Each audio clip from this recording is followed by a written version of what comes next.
The Indianapolis Motor Speedway has a well-earned reputation for being the racing capital of the world. Since its early days, drivers from across the world have chased their dreams of winning the Indy 500. The Philippines is not a country usually associated with producing star drivers on an international level, but there once was a rising star who came to Indy for the first time, looking to make an impression. His name was Jovy Marcelo. Marcelo's road to Indy was never set in stone. Coming from a racing family, as his father had raced motorcycles, Marcelo began racing go-karts at the age of 11. Unlike most aspiring young racers, he traded in his helmet for textbooks as he pursued a college degree.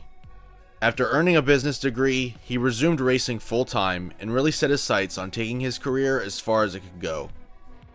Single-seaters were his discipline of choice, and Marcelo spent the late 80s bouncing between junior series in the UK and New Zealand before arriving in the Toyota Atlantic Championship for 1990.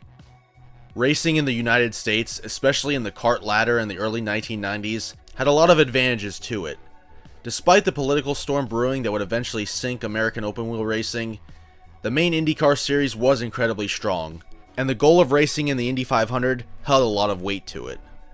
If he could prove himself in Atlantics, Marcelo would have the opportunity to find himself in IndyCar. His first season in 1990 saw him finish second to Mark Dismore in the Pacific Division Championship. Although he didn't win a race, it was a decent start. For 1991, the Atlantic Championship dissolved their East-West divisions and ran one big combined series. The talent level wouldn't be spread between effectively two series, providing a better challenge for Marcelo. The 1991 Toyota Atlantic Championship would become a two-horse race between Marcelo and Jimmy Vasser. Although Vasser won more races, Marcelo was more consistent, allowing him to claim the title by 4 points. His wins at tracks on the East Coast that he had never been to, like Watkins Glen and Nazareth, showed Marcelo had adaptability and enough versatility to be good on both road courses and ovals. Marcelo's performance in 1991 caught the eye of several IndyCar teams, mainly Derek Walker's outfit. Walker offered him a test and was impressed by Marcelo's talent and approach to racing. Unfortunately, he did not bring enough cash for Walker Racing to start a second full-time entry for 1992. We tested him, and like a lot of people that you meet along the way, you can't put a deal together because you didn't have the money to be able to make anything of it.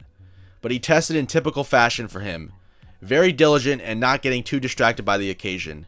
He took it in stride. I liked him a lot for the little time I spent around him. Although he didn't have the funding for a seat at Walker Racing, Marcelo would still find himself on the IndyCar grid in 1992, albeit for the backmarker Euro Motorsport team.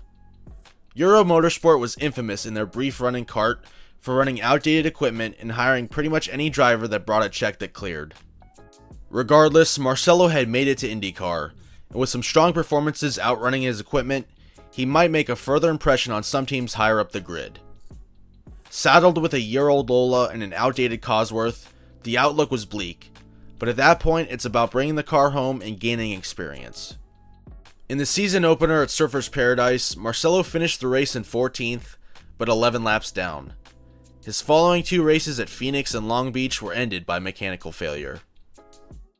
Up next was the month of May, and the challenge of trying to qualify for the 500 in the uncompetitive Euro Motorsport package would be immense.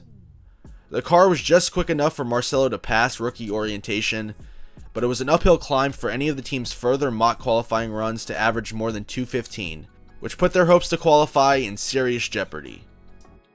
While Roberto Guerrero won the pole with an average lap speed of 2:32, Marcelo and Euro Motorsport were just hoping to put up a fight on bump day. On Friday, May 15th, the team was running out of options. In somewhat of a Hail Mary move, they installed a fresh engine in the Lola. Marcelo had to sit and wait nearly all day before the car was finally ready to make a run. Just 20 minutes into that run, Marcelo lost control in turn 1 and slammed the outside wall head-on at a great rate of speed. Although this type of accident was common at Indy before the warm-up lanes were added, it was still incredibly violent. Airlifted to Methodist Hospital, Jovy Marcelo was pronounced dead at 4:35 p.m. The cause of death was blunt force trauma to the head. There were no signs of being hit by debris, which meant that his likely cause of death was a basilar skull fracture, an injury that would sadly continue to plague motorsports until the adaptation of the Hans device several years later. At 27, Marcelo left behind a wife and kids, and his tight-knit family was devastated, as were his competitors. "It was a very tough time for me, being a rookie and a young guy," said Vassar. "The one guy that I was kind of coming up with got killed at Indy. It was tough on my family as well. There was a point there where they didn't really want me to keep doing it after Jovy died. It was tough on my dad because there was some confusion when it happened. There was a news report in the Bay Area, and Jovy lived in Hillsboro. My dad wasn't at Indy, but he heard on the radio, 'Local rookie killed at Indy,' and he freaked out because he thought it was me. It was a real tough time for him."